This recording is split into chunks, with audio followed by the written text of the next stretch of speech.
देखने के लिए हमारे चैनल को सब्सक्राइब करें और बेल आइकन दबाना ना भूलें। दरभंगा अजमेर दरभंगा विशेष ट्रेन को हरी झंडी दिखाकर दरभंगा रेलवे जंक्शन से रेलवे के DRM आलोक रंजन के द्वारा बुधवार को रवाना किया गया। इस अवसर पर रेलवे के कई अन्य पदाधिकारी सहित कई अन्य यात्रीगण भी मौजूद रहे।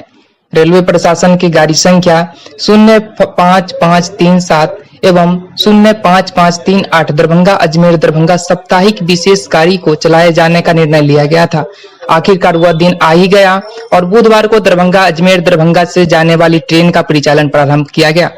यह गाड़ी 20 जुलाई से लेकर 11 अगस्त के बीच 4 फेरा चलाई जाएगी।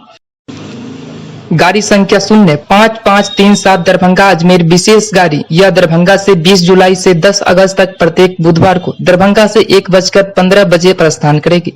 सीतामढ़ी, बरगिनिया, रक्सौल, नरकटियागंज, कप्तानगंज, गोरखपुर, खलीलाबाद, बस्ती, गोंडा, सीतापुर, शाहजहांपुर, मथुरा, अछनेरा, जयपुर होते हुए गुरुवार को अजमेर पहुंचेगी।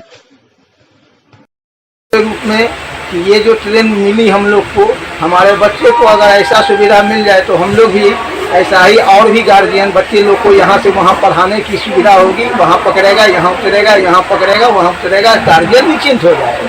इसको जयपुर भेज रहे हैं अली स्पेशल, और ये हम जयनगर जयपुर जा रहे हैं। जयपुर जा रहे हैं। क्यों जा रहे हो? पढ़ाई करने के लिए जा रहे हैं। क्या चीज़ की? फोटोग्राफी। अजमेर दरभंगा जो है अभी फिलहाल स्पेशल ट्रेन दिया गया है। इतना मोबाइल के जरिए हम लोगों को मालूम हुआ। कल ही दरभंगा ही से हम लोग जो है क्या कहते हैं तत्काल टिकट 2 बच्चे को भेज के जो है 4 टिकट जो 10 की जगह पर 4 हमको मिला। जो है परेशान हो गए हम लोग कि क्या करेंगे ऐसी सूरत में। जो है भरवाड़े डाले जो है भरवाड़े से हम लोग है तो अब लोग अपना पंचायत से ताल्लुक है मेरा। तो बहरहाल जो है बच्चे लोग खाना खाने के बाद मोबाइल देख रहे थे। मोबाइल देखते ही देखते में कहा अब्बा जो है दरभंगा से अपने अजमेर के लिए स्पेशल ट्रेन है। हम देखो उसमें सीट है, जल्दी से देखो जो है तो देखा पूरी गाड़ी ही खाली है समझे, और फौरन बुक करो जो है।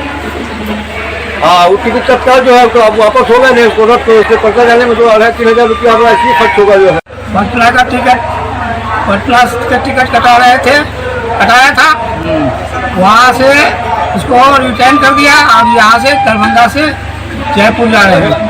कोरोना महामारी की तेज गति जारी है। पिछले 24 घंटे में 8 नए मरीज मिले हैं। इनमें एक 4 साल की बच्ची सहित मधुबनी की 19 व 23 वर्षीय युवती भी शामिल है।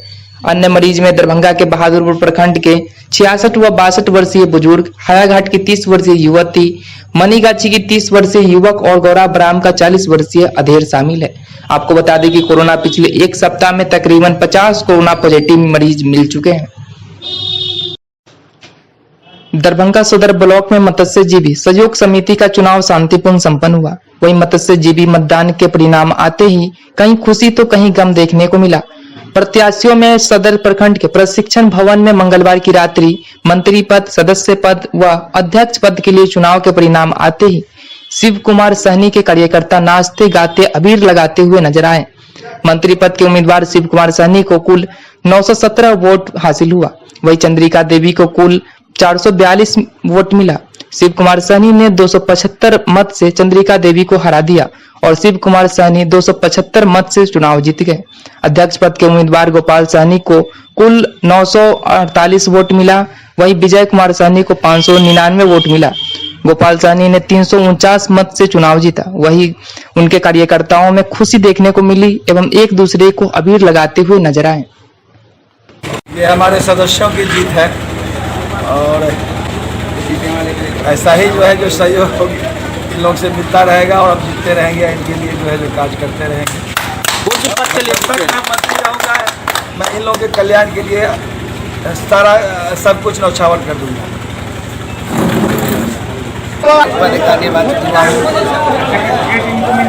लेकिन जनता मेरे साथ था।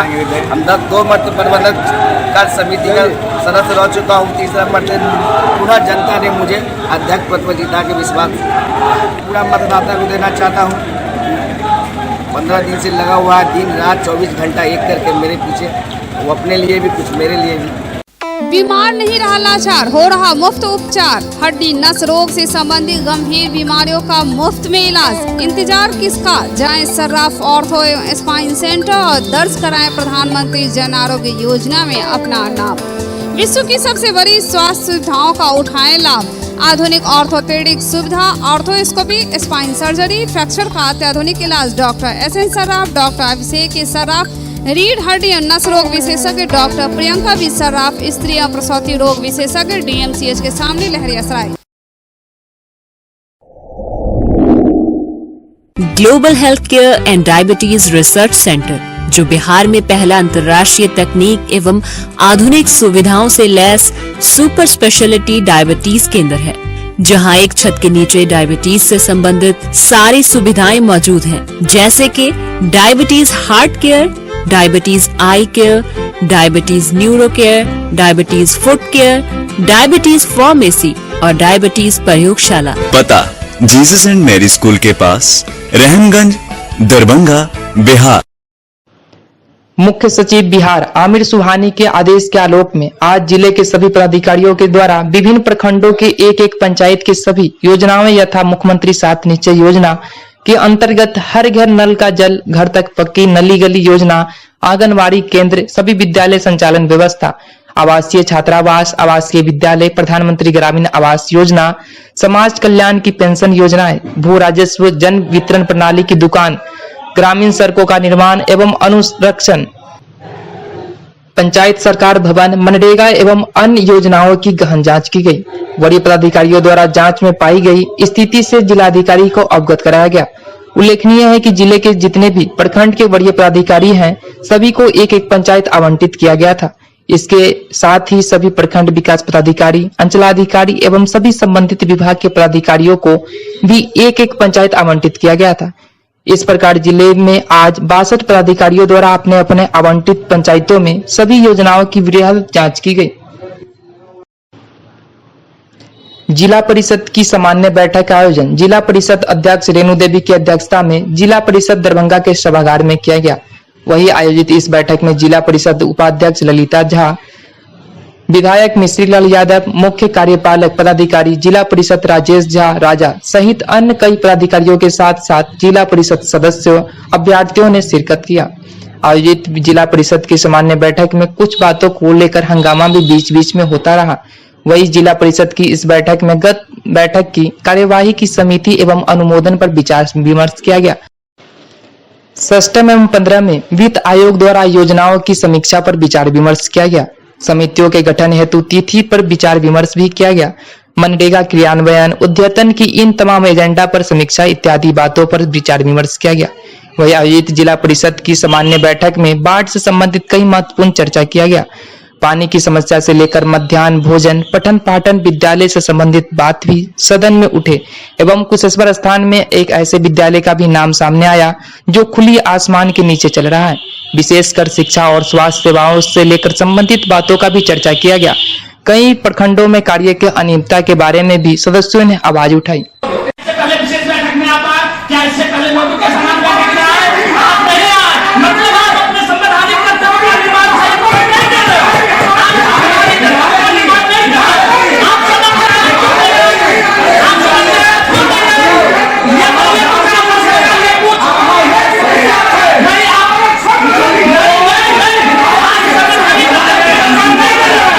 दिखाई दे रहा है।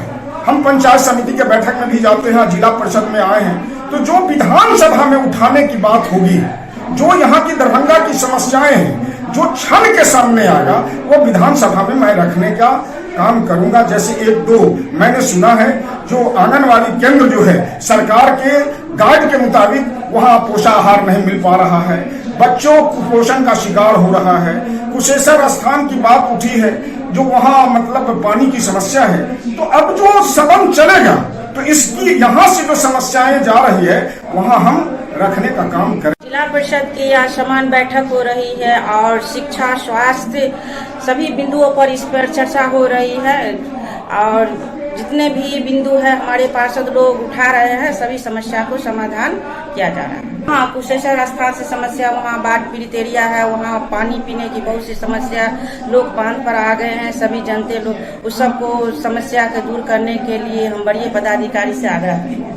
आंगनबाड़ी में भी बहुत अनियमितता हो रही है, इसके बारे में भी चर्चा हुई है और इस पर भी ध्यान बड़े पदाधिकारी को कराएंगे। हम हमारी समान बैठक जिला परिषद की दूसरी है और जिसमें हम लोग 4 एजेंडा लिए हैं। गत बैठक की संपुष्टि और खष्टम और 15 योजनाओं के पर विचार विमर्श, मनरेगा योजनाओं का क्रियान्वयन के संबंध में और क्या कहते हैं जो और अन्य हमारे जिला परिषद अध्यक्ष की राय से जो हमारे अभी जिला परिषद में बैठक चल रही है, समस्या का मतलब प्रोसेसर जो अभी जो हमारी जिला परिषद सदस्य के द्वारा आवाज उठाया जा रहा है वह जिस जिला परिषद क्षेत्र में जो समस्या है, जिस पदाधिकारी की और जिस क्षेत्र में जिस विषय पर चर्चा हो रही है, जिसके लिए अभी तक हमारा बैठक चल रही है।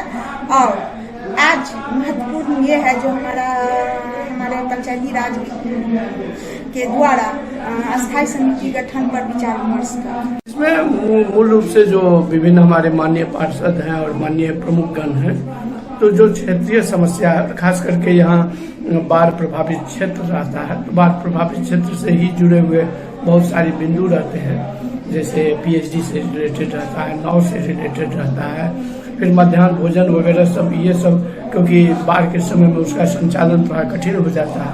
तो ये सारे छोटे छोटे और सबसे महत्वपूर्ण है स्वास्थ्य। तो स्वास्थ्य को लेकर विभिन्न चर्चाएं हो रही हैं और उन्हीं पर सारे माननीय सदस्य जो है अपने अपने विचार और सुझाव दे रहे हैं। तो उसको संकलित करके हम लोग चाहेंगे उसको त्वरित निष्पादन करने के लिए और जो भी समस्या है उसको हर संभव दूर करने का प्रयास करें।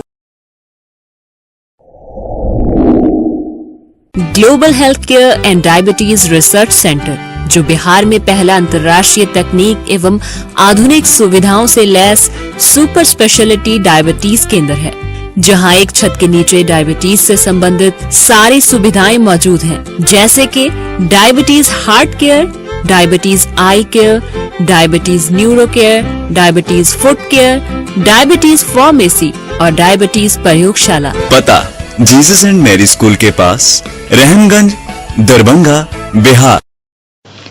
अगर आप बगैर हेलमेट सड़कों पर वाहन चलाते हैं या फिर किसी भी मोटरसाइकिल पर ट्रिपल लोडिंग करते हुए पकड़े जाएंगे तो आप पर होगा 500 रुपया का जुर्माना। वाहन चेकिंग अभियान कार्यक्रम के तहत लहरियासराय थाने की पुलिस के द्वारा लोहिया चौक लहरियासराय में मोटरसाइकिल चेकिंग अभियान चलाया गया। इस वाहन चेकिंग अभियान में हेलमेट नहीं रहने और वाहन पर 3 लोगों के बैठाने के मामले में ऐसे कई लोगों पर 500 रुपया का जुर्माना किया गया। यह वाहन चेकिंग अभियान लगातार दरभंगा शहर के विभिन्न सड़कों में लगातार चलता रहेगा। अगर आप वाहन चेकिंग अभियान से बचना चाहते हैं और फाइन से बचना चाहते हैं तो घर से निकलते वक्त वाहन पर बैठने से पहले हेलमेट अवश्य पहन लें और मोटरसाइकिल पर केवल 2 ही लोग को बैठाएं, ट्रिपल लोडिंग न करें, नहीं तो आप पर भी 500 रुपया का जुर्माना हो सकता है। जैसे बिना हेलमेट वाले को पकड़ा जा रहा है और ट्रिपल लोडिंग वाले को भी पकड़ा जा रहा है। चेक करके हम लोग 3 को फाइन काटे हैं अभी तक। हाँ 500 रहेगा। हाँ लगातार चलता है। आजमा चल रहा है या लोहिया चौक, हाँ चलता रहेगा, लगातार चलता रहेगा। दरभंगा जिला को सूखा घोषित करने की मांग और केंद्र सरकार द्वारा चावल, दाल, दूध, दही इत्यादि खाने पीने के सामानों पर जीएसटी लगाने के विरोध सहित कई अन्य मांगों को लेकर भारतीय कम्युनिस्ट पार्टी मार्क्सवादी पार्टी जिला कमेटी दरभंगा की ओर से जिलाधिकारी के समक्ष धरना स्थल लहरियासराय पर 1 दिवसीय धरना दिया गया।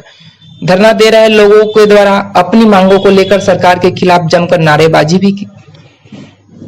चलेगा नहीं चलेगा नहीं चलेगा। दरभंगा जिला को सूखा क्षेत्र घोषित करना होगा दरभंगा जिला को सूखा क्षेत्र घोषित क्यों नहीं? दरभंगा कलेक्टर जवाब दो। अभी तक दरभंगा जिला को सूखा क्षेत्र घोषित क्यों नहीं? दरभंगा कलेक्टर जवाब दो। यही है जो पूरा दरभंगा जिला ही नहीं पूरा बिहार जल रहा है सूखा से, और खास करके दरभंगा जिला में जो अभी हालात है एकदम आज तक ऐसा हालात नहीं हुआ। लेकिन यहाँ का जो प्रशासन है एकदम गुम है, कोई कार्रवाई नहीं हो रहा है। कहीं बुलडोजर लगा दिया जाता है गरीबों पर। नीतीश सरकार ने कहा था कि गरीबों भूमिहीनों को हम बांस की जमीन देंगे, कहीं जमीन नहीं दिया, उल्टे गरीबों को उजाड़ा जा रहा है। सुखाड़ लोगों को परेशान कर रहा है। खेत तो सूख गए हैं, पीने मोटर नहीं चलता है, चापाकल नहीं, पानी सूख रहा है और सरकार के तरफ से न पीने के पानी से लेकर किसी प्रकार के राहत का काम नहीं किया जा रहा है। दूसरी तरफ है कि जिला के विभिन्न हिस्सों में दलितों पर हमला किया जा रहा है। ब्रह्मपुर में सैकड़ों घर को लूट लिया गया, तोड़ दिया गया। अभी महिला थाना कांड संख्या 42 2022 के अभियुक्त छुट्टा घूम रहा, दहशत दे रहा है। के चलते केस हुआ, मुकदमा हुआ, वो लड़की स्कूल जाना आना सब बंद कर दिया है और उस पर केस हुआ है। डीएसपी साहब ने कहा कि पास्को लगाएंगे, लेकिन उसकी पकड़ धकड़ नहीं हो रही है। बैंक चला गया, पानी नहीं है, खेती सूख गया। अब इसका जो अवस्था होगा आने वाले समय में, रबी का फसल भी नहीं होगा। इसका क्या माने? बिहार अन्न के बिना मौत होगी। सरकार को कोई इसकी चिंता नहीं। दरभंगा के कलेक्टर से कहने के लिए हम लोग आए, जब आप चीफ सेक्रेटरी से बात कीजिए, बिहार के मुख्यमंत्री को यहाँ का अवस्था से बताइए, जो यहाँ पानी के लिए हाहाकार मच गया। और हमारे जिला की हालत यह है, एक तरफ जब समूचा बिहार सूखा रहता है, हमारा जिला डूब जाता है, तो हम बाढ़ से भी ग्रसित होते और सूखा से भी ग्रसित होते। यही है हालात दरभंगा जिला का। आप जानते हैं जिस परिस्थिति में आपने नारा में सुना, जीएसटी आटा पर, चावल पर, दुग्ध पदार्थ पर, क्या माने? ये तमाम चीजों की कीमत बढ़ेगी, लोगों की खरीदने की ताकत घट रही है। आज के अखबार में आप जरा देखिए, रुपया का कीमत हो गया $1 बराबर 80 रुपया। राष्ट्रीय मार्केट में मजदूरी वही है, लोगों की आमदनी निश्चित है और महंगाई बढ़ गया। ललित नारायण मिथिला विश्वविद्यालय दरभंगा ने 2 वर्षीय बीएड एवं शिक्षा शास्त्री में नामांकन के लिए ऑनलाइन काउंसलिंग की तिथि जारी कर दी है। 2 वर्षीय सीईटी बीएड 2022 के राज्य नोडल पदाधिकारी प्रोफेसर अशोक कुमार मेहता ने बताया कि सीईटी बीएड 2022 की संयुक्त प्रवेश परीक्षा में सफल हुए अभ्यर्थी दिनांक 25 जुलाई से लेकर 4 अगस्त तक अधिकारित वेबसाइट पर लॉग इन कर ऑनलाइन काउंसलिंग एवं महाविद्यालयों संस्थानों में नामांकन के लिए रजिस्ट्रेशन कर सकेंगे। सभी सफल अभ्यर्थियों को काउंसलिंग की प्रक्रिया में भाग लेने के लिए रजिस्ट्रेशन करना अनिवार्य होगा। अभ्यर्थियों को रजिस्ट्रेशन के समय महाविद्यालयों संस्थानों का चयन भी करना होगा। अभ्यर्थी अधिकतम 12 महाविद्यालयों या संस्थानों का चयन कर सकेंगे। प्रोफेसर मेहता ने कहा कि अभ्यर्थी सावधानी बरतते हुए वरीयता के आधार पर महाविद्यालयों संस्थानों का चयन करें, ताकि उनकी रुचि एवं सुविधा के अनुकूल महाविद्यालय संस्थान मिल सके। ललित नारायण मिथिला विश्वविद्यालय के स्नातकोत्तर जंतु विज्ञान विभाग में अनुवांशिकी के पितामह ग्रेगर जोहान मेडल का 200वां जन्म दिवस मनाया गया। कार्यक्रम की अध्यक्षता करते हुए विज्ञान संकाध्यक्ष विभागाध्यक्ष प्रोफेसर शिशिर कुमार वर्मा ने कहा कि ऐसे कार्यक्रमों से विद्यार्थियों के बौद्धिक विकास तथा जीवन में व्यवहारिक ज्ञान वृद्धि में मदद मिलती है। विभाग के वरीय प्रोफेसर एम निहाल ने जॉर्ज मेंडल की जीवनी पर प्रकाश डालते हुए कहा कि हमें ऐसे युग पुरुषों की जीवनी से स्वयं के भीतर की प्रतिभा को पहचानने का अवसर मिलता है। मेंडल के अनुवांशिकी के क्षेत्र में मटर के पौधे पर गणितीय रूप में शोध किया। विभाग के प्राध्यापक प्रोफेसर अजय नाथ ने कहा कि उनकी जीवनी को सरलता से छात्रों के बीच रखना चाहिए। लगातार रिजल्ट में हो रही देरी और अनियमितता से परेशान मिथिला स्टूडेंट यूनियन ने घोषणा कर दिया है कि परीक्षा नियंत्रक शुक्रवार तक या तो इस्तीफा दे, नहीं तो उनके मुंह पर कालिक पोतने का काम एमएसयू करेगा। इस बात की सूचना एमएसयू के राष्ट्रीय प्रवक्ता अमन सक्सेना ने दिया है। इस बाबत एमएसयू राष्ट्रीय प्रवक्ता अमन सक्सेना ने कहा है कि हमने विश्वविद्यालय प्रशासन को 15 जून को हजारों छात्रों के साथ आंदोलन कर अपनी ताकत दिखाने का काम किया था। अगर हम चाहते तो उग्र भी हो सकते थे, लेकिन हमने शांतिपूर्ण तरीके से अपना आंदोलन किया और अपनी मांगों को रखा, जिस पर विश्वविद्यालय प्रशासन अब तक सतर्क नहीं हो पाया है। पदाधिकारी मनमानी कर रहे हैं। ऐसे डाटा सेंटर को बैठा दिया गया जो सही से रिजल्ट तक घोषित नहीं कर पा रहा है। पार्ट 2 और पीजी का जो भी रिजल्ट निकाला गया उसमें ज्यादातर छात्रों का रिजल्ट प्रमोटेड, पेंडिंग या फिर अब्सेंट कर दिया गया है।